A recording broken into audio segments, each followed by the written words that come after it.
नमस्ते प्यारे बच्चों। तो आइए आज हम इस वीडियो के माध्यम से कक्षा 8वीं की गणित एड ग्रेड अभ्यास पुस्तिका के माध्यम से समझेंगे। देखिए, आप लोगों को जो है इसी वर्ष की जो बुक मिली हुई है उसी की वीडियो ही आपको समझना है, भरना है, क्योंकि उसी में ऐसे प्रश्न दिए गए हैं जो इस वर्ष परीक्षाओं में पूछे जाना है। पिछले वर्ष की जो आपको प्लेलिस्ट या फिर इसकी जो वीडियो मिलेंगी उसमें ये सब नहीं दिया गया है। तो देखें, पिछली वीडियो के माध्यम से हमने कक्षा 8वीं की गणित का अध्याय 9 क्षेत्रमिति कंप्लीट किया था। आज हम इसका देखेंगे अध्याय 10 घात और घातांक। यह देखिए दिया गया है अध्याय 10। इस 10 में दिया है घात और घातांक, दोनों के बारे में हम पढ़ेंगे कि घातांक क्या होती है, घात क्या होती है, कैसे बनती है। ठीक है, इन सभी संख्याओं की घात और घातांक। तो घातांक देखिए, घात के अंक को घातांक कहते हैं। जो घात का अंक चढ़ा रहता है उसको घातांक बोला जाता है। जैसे यहाँ पर देखें तो यहाँ पर बताया जा रहा है कि 5 पर 6 की घात लगी है, तो 5 की घात 6 पढ़ते हैं। इसमें 5 आधार होता है और 6 उसकी घात या घातांक बोला जाता है इसके लिए। तो इसको चलिए इतना ही समझना कि हम किसी भी संख्या पर संख्या लिख देते हैं, वो उसकी घात या घातांक कही जाती है। तो यहाँ पर देखें, कुछ संख्याएं ऐसी हैं जिनमें सम संख्या की ही घात आती है और कुछ पर इस प्रकार से विषम संख्याओं की घातें आती हैं। तो यहाँ पर जब सम संख्या की घात आती है तो उसका समवार गुणा होने से यदि संख्या ऋणात्मक होती है तो वह धन की बन जाती है, और विषम की घात आने पर संख्या हमेशा ऋण की ही रहती है। इस बात का बस हमें यहाँ पे ध्यान दिया जा रहा है और इसको हमें ध्यान में रखना है। ठीक है, तो आगे देखें, यहाँ पे देखिए, तो इसमें आपने घातों के बारे में घातांक के कुछ नियम भी पढ़े होंगे कि घातांक में यदि आधार इस प्रकार से समान होते हैं, उनका उतने बार गुणा होता है, तो सीधे सीधे निकल के आता है कि गुणा में घातें जुड़ती हैं। यदि मान लीजिए समान आधार हैं और गुणा हो रहा है संख्याओं का, तो आधार क्या हो जाते हैं, आधार समान होने पर घातें, जैसे 4 की और 3 की है तो 7 की घात इस x पर आ जाएगी। यानी इस पर हम सीधा सीधा, या 2 और 4 की है तो 2 धन 4 बराबर 6, ऐसा इस पर लिख देते हैं। ठीक है, गुणा में घातें जुड़ जाती हैं और भाग में घातें घट जाती हैं। गुणा में और भाग में दोनों पर विशेष ध्यान दिया जा रहा है। तो यहाँ पर भी समझेंगे। इसमें दिया है कि हम यदि घातों का भाग देते हैं, भाग देने पर देखिए इस प्रकार से घातें घटा करके लिखते हैं, और यदि किसी घात पर दूसरी घात लगी तो हम इस प्रकार से 3 का या 3 दूनी 6, 3 त्रिका 9 गुणा भी इनमें कर देते हैं, वो एक दूसरे के गुणा बन जाती हैं। तो ये कुछ घातांकों के नियम जो दिए गए हमारी किताब में, इन सभी को हमें याद रखना है। घातांक के जो नियम हैं, ठीक है, शून्य की घात वाली संख्या जो रहती हैं, किसी भी संख्या पर शून्य की घात हमेशा 1 होता है। इस मान को हमें याद रखना है, क्योंकि यह प्रश्न हमारी जो है मीन्स का मेरिट की परीक्षा, उसमें भी पूछा गया है यह प्रश्न, और वार्षिक परीक्षा में भी पूछा जा सकता है। तो किसी भी संख्या पर शून्य की घात का मतलब होता है 1, यह बिल्कुल निश्चित ही पूछा जाता है, इसलिए इस प्रश्न को याद रखना। तो यहाँ पर बहुत अच्छे तरीके से समझिएगा कि ऋणात्मक घातों की घातें क्या होती हैं, घातांकों के नियम क्या होते हैं। तो देखिए, यहाँ पर घातांकों के ये जो नियम दिए गए हैं, 7-8 नियम हैं।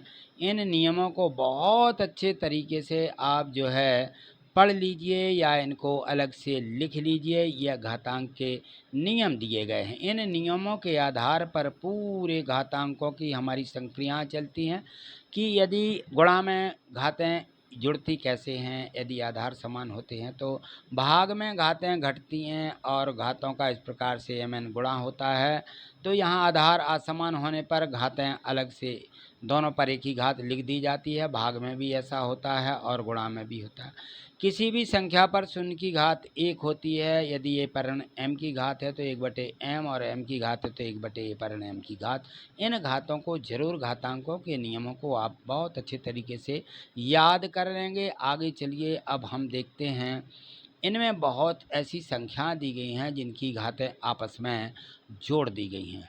बहुत बड़ी बड़ी संख्याएं होती हैं। इस प्रकार से घातों को हम जोड़ देते हैं और जैसे सूर्य, चंद्रमा, पृथ्वी की दूरियों के अंतर को किस प्रकार से दर्शाया जाता है, यह भी हमें आगे याद रखना होगा। तो चलिए आगे देखेंगे, फिर हम इसको और अच्छे तरीके से समझ जाएंगे।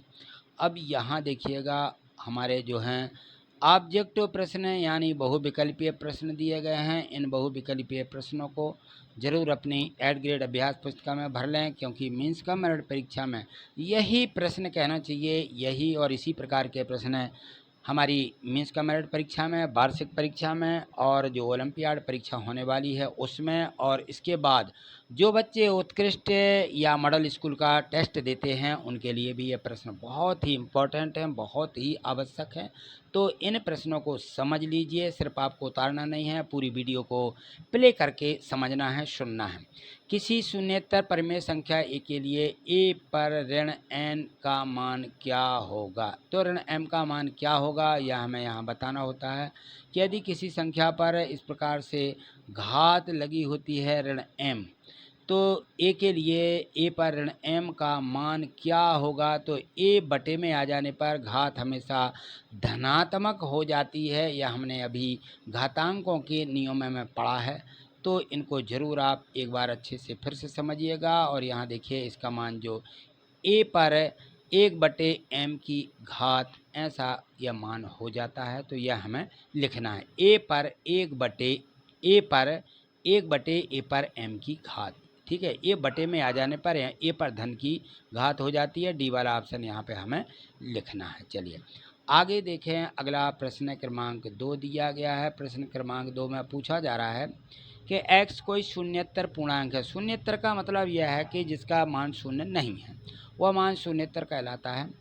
तो m और n कोई पूर्णांक हैं जहां x to the power m into x to the power n, यानी x पर m की घात गुणित x पर n की घात।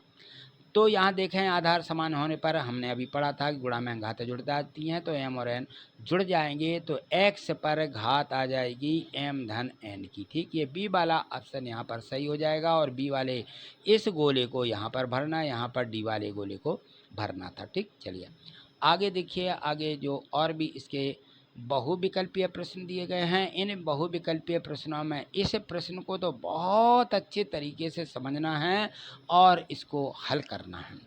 यहाँ देखें, 1 पर शून्य की घात, 2 पर शून्य की घात, 3 पर शून्य की घात और पूरे पर शून्य की घात, इसका मतलब। तो चलिए देखेंगे, यहाँ पर 1 पर शून्य की घात 1, 2 पर शून्य की घात 1, 3 पर शून्य की घात 1 और बाहर हो शून्य की घात 1, 2, 3। 3 पर शून्य की घात का मतलब 1 होता है, यह बी में दर्शाया गया है। ठीक है, तो इस प्रकार से इन सभी की घातें शून्य करते हुए और एक एक मान निकालते हुए हमें इनको हल करना है। ठीक, आगे देखें, यहाँ पे जो प्रश्न दिया जा रहा है इनके गोलों को भी भरते चलना है। OMR शीट इस प्रकार से रहती है। प्रश्न 4, पृथ्वी का द्रव्यमान 5.97 गुणित 10 पर 24 की घात किलोमीटर, चंद्रमा का द्रव्यमान 7.35 गुणित 10 पर 22 की घात किलोमीटर है। दोनों का कुल द्रव्यमान क्या होगा, दोनों को जोड़ना है।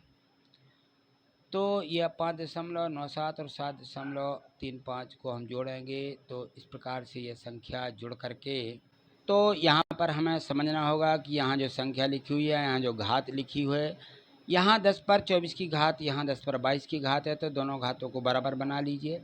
यानी यहाँ पर भी 10 पर 22 की घात बना लीजिए। तो यहाँ पर 22 की घात बनाने पर 100 का गुणा जो है 5.97 में हो जाएगा। तो यह संख्या आ जाएगी 5.97। 100 का गुणा होने पर यहाँ से दशमलव खत्म हो जाएगा और 10 पर बन जाएगी 22 की घात। अब देखिए, दूसरी संख्या दी गई थी 7.35। इसमें जब ये गुणा में हमारी घातें रहती हैं तो 22 की घात ये अलग करते हुए 5.97 में सीधे 7.35 जोड़ देंगे, 7.35।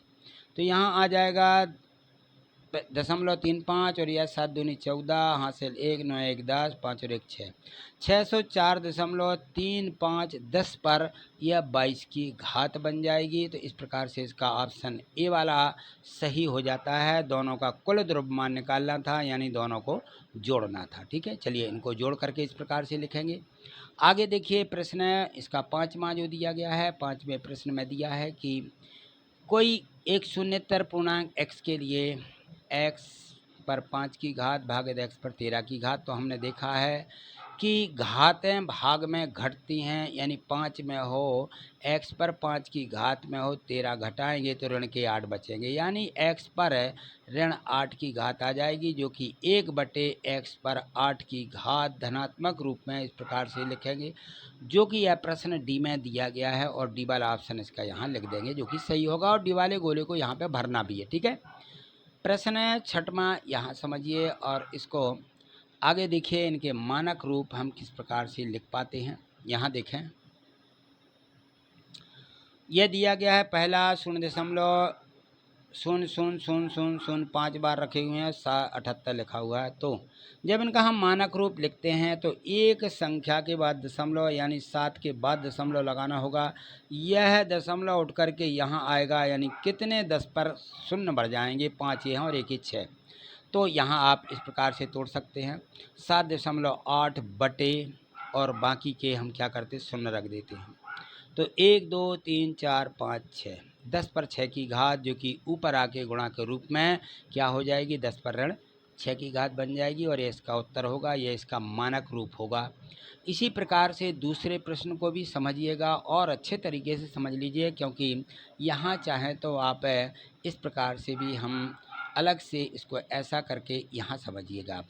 इनको यहाँ देखिए किस प्रकार से यह संख्या दी रहती है, यानी हमें दिया है 0.0000 और दिया है 637।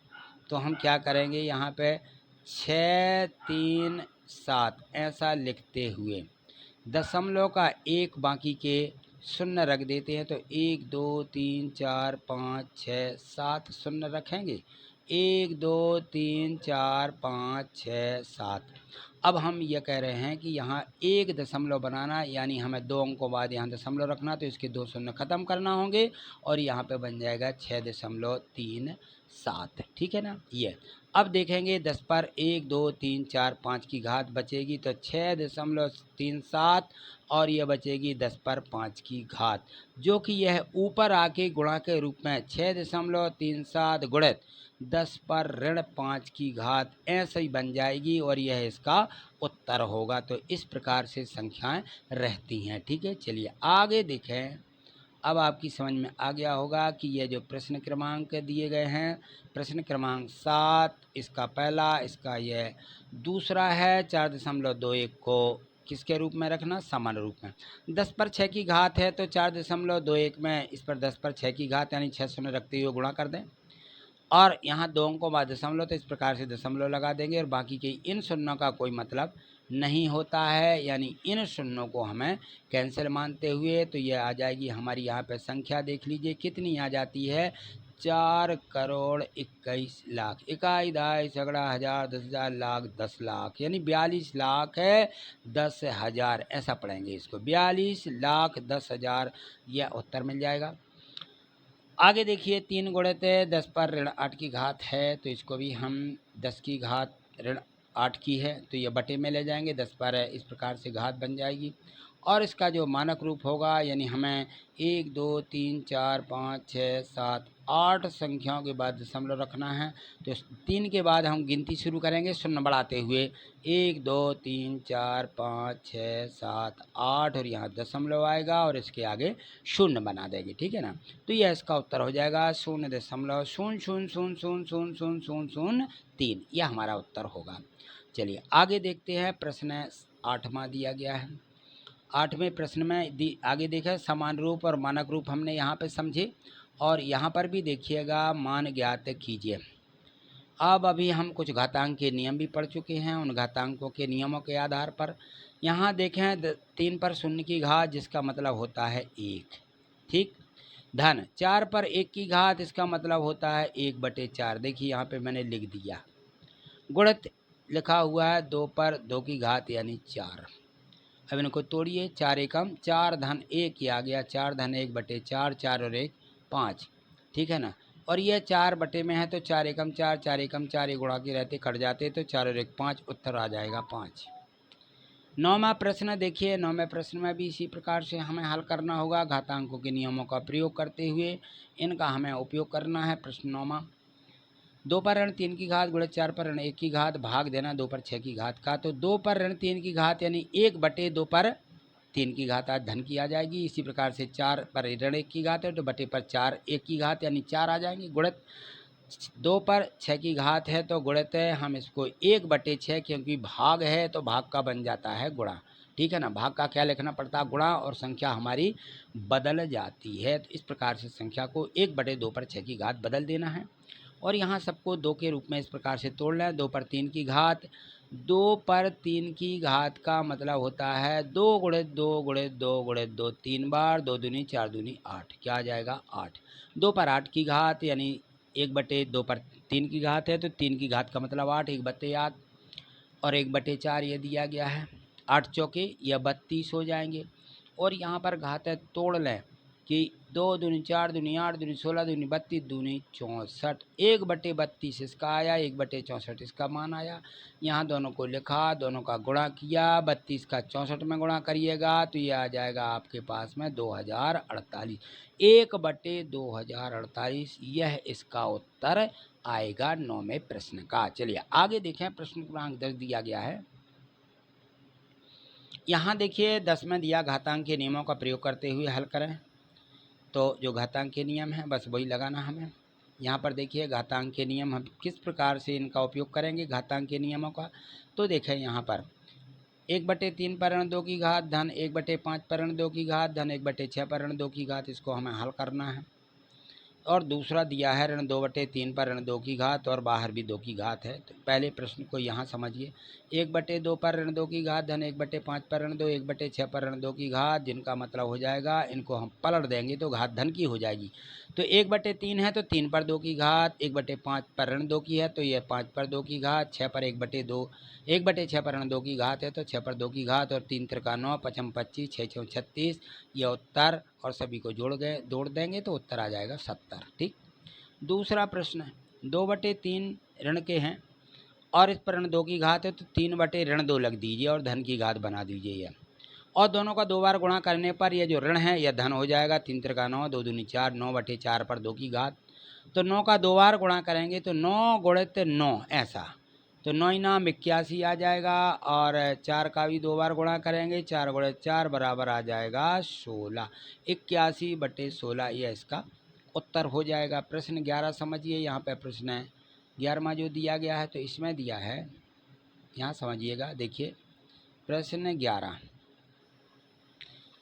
एक विशेष तारा पृथ्वी से 21.6 गुणित 10 पर 15 की घात किलोमीटर दूरी पर और यह निश्चित रखते हुए कि प्रकाश 3 गुणित 10 पर 3 की घात 10 पर 8 की घात प्रति सेकंड प्रति वेग सेकंड के वेग से चलता है। ज्ञात कीजिए कि प्रकाश उस तारीख से पृथ्वी तक पहुंचने में कितना समय लेगा। क्योंकि 1 किलोमीटर बराबर 1000 मीटर होते हैं, यानी 10 पर 3 की घात। इस प्रकार से हम संख्या को लिखेंगे, ठीक है। और यहाँ देखिएगा ये दिया गया 21.6 10 पर 15 की घात, जिसका मतलब हो जाएगा 21 पर कितने की घात, ये किलोमीटर में दिए हैं तो किलोमीटर को हम मीटर में इस प्रकार से बदलेंगे। 21.6 गुणित 10 पर 15 की घात गुणित 10 पर ये जो 3 की घात हमने 1 किलोमीटर की बनाई, ये मीटर बन गए। अब ये 15 और 3 18 गुणा में घातें जुड़ जाती हैं तो 10 पर 15 और 3 18 की घात यहाँ दिखाते हुए इस प्रकार से ये संख्या आ जाएगी, ठीक है। यह बन गई हमारी मीटर में बदल गया, ये जो किलोमीटर में था तो हमें मीटर में बदलना पड़ा, क्योंकि ये यहाँ पे 3 गुणित 10 पर 3 की घात मीटर है। प्रति सेकंड से वेग दिया गया है, यानी उसकी चाल दी गई है। चाल बराबर दूरी बटे समय या समय बराबर दूरी बटे चाल, ये हमारे पास सूत्र होता है। तो यह हमारे पास दूरी आ चुकी है, ये देखिए ये हमने दूरी निकाल ली मीटर में, और चाल हमारी इसमें दी गई है 3 गुणित 10 पर 8 की घात, 3 गुणित 10 पर 8 की घात मीटर प्रति सेकंड के वेग से चाल दी गई है। तो हम दूरी बटे चाल करते हुए और इन संख्याओं को यहाँ पर क्या करेंगे, काट देंगे। 10 पर 18 की घात है, 10 पर यहाँ ऋण की घात 18 ऋण 8 आ जाएगी, और 3 21.6 इनको काट दीजिए। 3 एकम 3, 3 7 21, 3 दूनी 6, 7.2 ये देखिए यहाँ पे, तो 10 पर आ जाएगी कितने की, 10 की घात। ये हमारा उत्तर हो जाएगा सेकंड में, ठीक है, 10 पर 10 की घात सेकंड। ठीक, प्रश्न 12वां समझिएगा। प्रश्न 12वां दिया गया है, ग्रह ए पृथ्वी से 8.35 × 10 पर 7 की घात किलोमीटर की दूरी पर है, तथा बी जो ग्रह है दूसरा वह है 9.37 × 10 पर 5 की घात, ठीक है ना, ये 5 की घात किलोमीटर दूरी पर है। कौन सा ग्रह पृथ्वी से अत्यधिक निकट है? तो देखिए यहाँ पर हम यह बताएंगे कि ये जो यहाँ पे दिया गया है ग्रह ए 8.35 10 पर 7 की घात, तो 8.35 को हम इस प्रकार से लिखेंगे, यहाँ दो संख्याओं का दशमलव रखते हुए ये किलोमीटर आ जाएगा, ठीक है, इस प्रकार से इतना आएगा। आगे पढ़ें, इकाई, दहाई, सैकड़ा, हज़ार, 10,000, लाख, 10 लाख, करोड़, 8 करोड़ 35 लाख इतना किलोमीटर। और ग्रह बी 9.3 हैं 7 है, गुणे 10 पर 5 की घात, तो इस प्रकार से तोड़ेंगे, जो कि यहाँ पर आ जाएगा 9,37,000 किलोमीटर। तो अब देखिए कौन सा ग्रह अधिक निकट होगा? ग्रह बी अधिक निकट होगा, क्योंकि इसकी दूरी कम है, तो ग्रह बी पृथ्वी से निकट दूरी पर है। बस ये हमें इसमें बताना था। चलिए अगला प्रश्न है क्रमांक 12वां के बाद 13वां। देखिए यहाँ पे दिया गया है, ये भी देखें। इस प्रकार के प्रश्न ज़रूर परीक्षा में हल करने के लिए, सिंपल करने के लिए सिंपल तरीका, एम का मान ज्ञात कीजिए। तो यहाँ देखें, गुणा में घातें जुड़ती हैं, आप अच्छी तरीके से जानते हैं यहाँ पर, और भाग में जो घातें रहती हैं वो घट जाती हैं, ठीक है ना। तो यहाँ पर देखें, यदि हम इन पर जो घातें लगी हुई हैं बराबर में, इस सूत्र को लेते हुए यहाँ पर देखें, 5 पर 3 की घात ऋण 2 की घात और बटे में ऋण 5 की घात, तो इनको ये ऋण 5 की ऊपर जाएगी तो धन की हो जाएगी। यहाँ देखें 5 पर m धन 3 ऋण 2 धन 5, यह घात है यहाँ पे इस प्रकार से जोड़ के, और बटे की घात को ऊपर ऋण की है तो धन करते हुए ये हम लिख देंगे। और यहाँ पर देखें तो 3 में से 2 घटा दें, 1 आ जाएगा, 5 और 1 यहाँ पर कितना हो जाएगा, यहाँ पर हो जाएगा 5 पर यहाँ करेंगे m धन 5 पर 6 की घात और बराबर में 12। 5 देखिए आधार समान है, आधार समान है, तो m धन 6 बराबर 12। यहाँ लिखना है कि आधार समान होने पर घातें बराबर होती हैं, ये शर्त दी है, ठीक है ना। ये इसको लिख लें कि यदि आधार समान होते और घातें लगी हुई हैं, आधार समान होने पर घातें बराबर होती हैं, होने पर घातें क्या हो जाती हैं, घातें बराबर होती हैं, ऐसा लिख दीजिए, होती हैं, घातें बराबर होती हैं। तो देखिए m धन 6 बराबर आ जाएगा 12, तो m धन 6 बराबर 12, m बराबर 12 में से 6 घटाइए, उत्तर बराबर आ जाएगा 6। m का मान इस प्रकार से 6 निकल के आ जाएगा। आगे प्रश्न क्रमांक 14 बिल्कुल इसी तरीके से, इसी प्रकार से आपको हल करना है, समझना है। 25 गुणे टी पर ऋण 4 की घात, 5 पर ऋण 2 की घात, 10 गुणे 8 टी पर 8 की घात। तो देखिए यहाँ पर 4 की, यहाँ पर 8 की, ऊपर जाके इस घात को जोड़ दीजिए, तो यह संख्या इस प्रकार से टी पर ऋण 4 धन 8 की घात आ जाएगी। 25 को 5 गुणे 5 में तोड़ दिया, 5 पर ऋण 3 की घात जो यहाँ पे लगी हुई है, तो इस प्रकार से हम 5 पर जो ऋण 3 की घात है यह ऊपर ले आए, तो यहाँ पर 5 पर 3 की घात, नीचे बच जाएगा हमारा 10 है, 2 गुणे 5, यह हमारा 10 है, ठीक है, ये संख्या नीचे बचेगी। अब देखिए यहाँ पर 5 5 5 और यहाँ पर है 3, तो 5 पर 3 4 और 1 5, यानी 5 गुणे 5 कितने बार हो जाएंगे, 3 ये 2 ये 5। तो यहाँ पे देखें हमने 5 बार लिखे पहले, बटे में एक जो हमारे 5 थे, एक 5 से 5 कट जाएगा, तो ये 4 बार बचेगा, 5 5 5 है, और टी पर 4 की घात यानी 8 में से 4 घटा देंगे, इस प्रकार से बटे में आ जाएगा सिर्फ 2। 5 पंचे 25, पंचे 125, पंचे 625, और यहाँ जाएगा 625, टी पर 4 की घात बटे 2, बस यही हमारा उत्तर होगा। ठीक, चलिए आगे देखिए अगला प्रश्न क्रमांक जो हमारा 15वां दिया गया। 15वें प्रश्न में यहाँ पर कुछ है, एक सारणी दी गई, परमाणु तत्व दिए गए, रासायनिक तत्वों का एक परमाणु द्रव्यमान को प्रदर्शित करती हुई इस प्रकार से सारणी दी गई है। इन प्रश्नों के हमें उत्तर देना है। यहाँ देखें कुछ पदार्थ है जिनकी मात्रा, उनका वजन दिया गया है, तत्व दिए गए हैं, कौन कौन से हैं। टिटेनियम, लेड यानी सीसा, सिल्वर, चांदी, लिथियम और हाइड्रोजन। इनके यहाँ द्रव्यमान यानी इनके यहाँ पे देखें तो यह वजन दिए गए हैं। इन वजनों के आधार पर बताना कौन सा तत्व सबसे अधिक भारी है। तो जो लेड है ये 3.44 10 पर ऋण 25 की घात है, तो लेड यानी होता है सीसा, यह सबसे अधिक भारी धातु यहाँ पे प्रदर्शित हो रही है। आगे देखिए, इसमें सिल्वर एवं टिटेनियम में कौन सा तत्व हल्का है। तो टिटेनियम सिल्वर से हल्का होता है। कौन सा? टिटेनियम। यहाँ देखिए टिटेनियम पहले दिया गया है 10 पर ऋण 26 की घात। तो हमने देखा है कि घातें हमेशा ऋणात्मक रूप में रहती हैं तो वो कम होती जाती हैं। चलिए आगे देखें, सभी पांचों तत्वों को आरोही क्रम में व्यवस्थित करिए। तो इस प्रकार से जो हमारे 5 तत्व दिए गए थे, इन पांचों तत्वों को हाइड्रोजन, लिथियम, टिटेनियम, सिल्वर और लास्ट में लिख देंगे लेड, क्योंकि लेड सबसे हल्की धातु है। तो इस प्रकार से इन 5 तत्व आरोही क्रम में हमें लिख देना है। ठीक है, चलिए तो ये दिए गए थे प्रश्न 1 से लिख करके 15वें प्रश्न तक, जो कि आपने बहुत अच्छे तरीके से इनको समझा है।